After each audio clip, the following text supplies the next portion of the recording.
Ah, je vais pas, du coup, comme j'ai été super sympa avec vous, on va passer à quelqu'un d'autre. 36. Alors, votre date. Alors, je vais.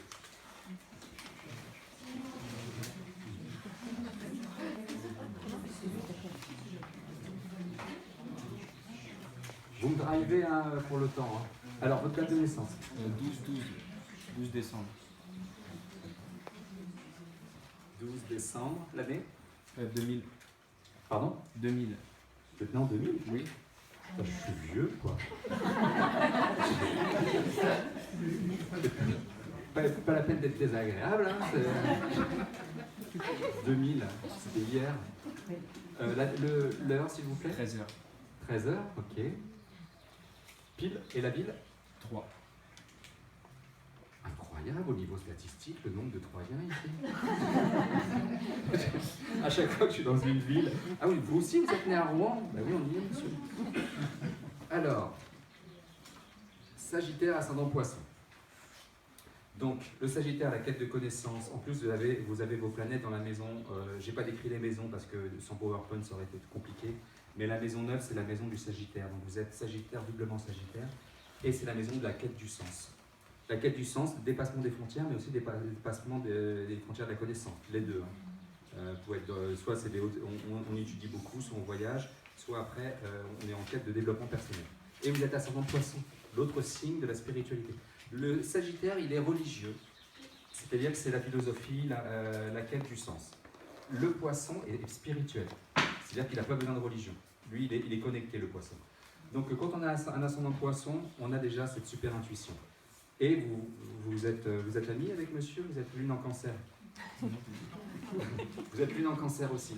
Donc autant vous dire, en plus, votre lune elle est dans la maison du Cancer et en Cancer. Donc là, l'intuition aussi, elle est très forte, le côté maternant.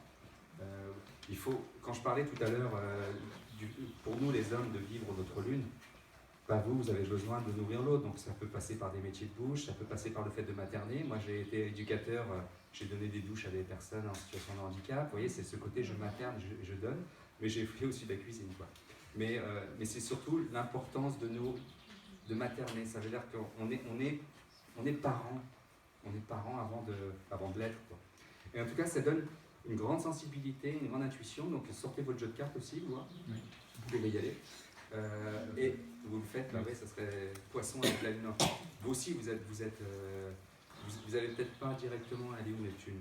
Vous n'avez peut-être pas directement la relation de la médiumnité, mais vous avez cette intuition qui fait que vous pouvez sortir les cartes et y aller, quoi. Et vous avez un mental très très pointu. Vous avez un mental Scorpion, c'est-à-dire que vous êtes...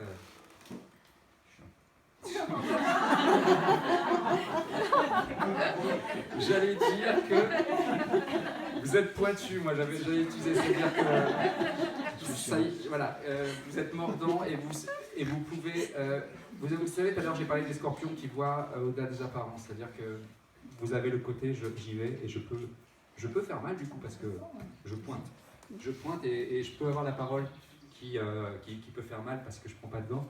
Mais ça donne chez vous une grande capacité de compréhension de l'autre et je pense qu'on a dû vous dire que quand on vous parle, vous avez toujours les mots justes et on vous voilà. Parce que d'où la voyance dans le sens que j'ai la possibilité de faire passer les messages. Mais au-delà de la voyance, c'est que vous avez la capacité d'aider l'autre à se transformer, à avancer et parce que vous lisez en lui et vous avez vous trouvez le bon mot qui va lui permettre de se transformer. Par contre, tout à l'heure, je parlais de Vénus idéalisée. Vous avez quel âge du coup? 19 ans? 18 ans. 18 ans. Vous idéaliserez beaucoup l'autre. Dites-vous que l'amour divin existe, mais qu'il faut éviter de chercher la fusion, de chercher l'empathie extrême parce que la fusion n'est jamais très très bonne. Vous pouvez accéder. Votre planète, elle est quand même bien aspectée. Je pense que vous avez une protection au niveau affectif, mais avec cette tendance d'idéaliser l'autre, de ne pas le voir tel qu'il est, donc rêver l'autre plutôt que de le voir tel qu'il est, ça peut amener des désagréments. Mais si vous gardez cette lucidité, bah vous pouvez vivre une belle relation très très très belle sans être dans la fusion et l'aveuglement, d'accord? Parce que vous avez beaucoup à donner, vous donnez énormément, et vous pouvez donner énormément, mais il ne faut pas aller jusqu'au sacrifice de soi. Et vous êtes Vénus en Verseau, vous êtes aussi à côté de cette fusion, c'est là qu'il va falloir travailler, c'est que vous êtes aussi super indépendant. vous êtes une certaine liberté. Il ne faut pas qu'on vous allez être. C'est ça que dans votre tête, à un moment donné, il va falloir trouver l'équilibre entre j'ai besoin de fusionner et d'être proche de l'autre, et en même temps, je ne veux pas qu'on m'étouffe et je vais être. Ouais, ça fait partie des paradoxes qui. Et vous avez Mars, la planète de l'action, dans la maison de l'autre. Vous devez agir pour l'autre, pour cet équilibre, l'équilibre de l'autre. Et de toute façon, chez vous, il y a vraiment cette idée de développement d'aide, de guide, côté je guide aussi. Et voilà. Alors, je vais juste ce que je pourrais vous dire au prévisionnel. Vous aussi, au niveau de l'intime, au niveau des amours, au niveau de l'habitat, il va y avoir une révolution là, qui va arriver. J'ai mon livre là. Pas dans l'année, hein, on va dire dans l'année. Je vais vous dire ça. Alors j'ai synthétisé ça. Là, à partir de juillet, pendant un an, jusqu'à février 2021, il va y avoir des changements au niveau de l'intime, quoi. Il y a des changements au niveau de l'intime. Par contre, il y a eu aussi des changements là, au niveau affectif, quoi. J'ai fait l'arbre de oui.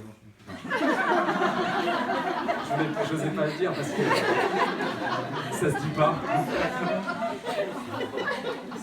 C'est tout récent. Oui. Alors là, effectivement, ça nous fait sourire parce que vous voyez la pertinence de l'astrologie, mais sauf que la leçon est justement de vous faire travailler cette autonomie, cette liberté. Dites-vous bien que si on vous a fait sortir de là, c'est parce que l'autre n'est souvent qu'un faire-valoir de ce qu'on doit comprendre. Donc vous deviez gagner en liberté et vous aviez des leçons de liberté, d'autonomie à apprendre par rapport à ce que... Vous voyez, j'ai mis le doigt dessus, c'est pas par hasard que je vous ai parlé de la fusion et de ne pas voir l'autre tel qu'il est. C'est que là, c'est une leçon. Vous êtes dans cette leçon-là. Mais étonnamment, il se passe des belles choses après. Ne vous en faites pas. Et vous êtes passé, là, bon c'est fini, mais c'était en 2017-2018, vous avez été complètement dans le flou au niveau...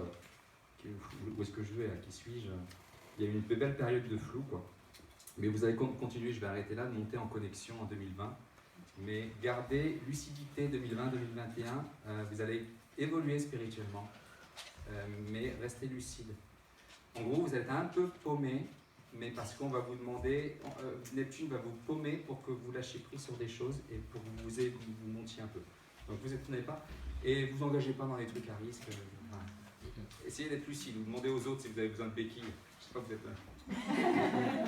Allez, je reprends. Merci. On en est où, Nathalie? Je vous en prie. Le 8.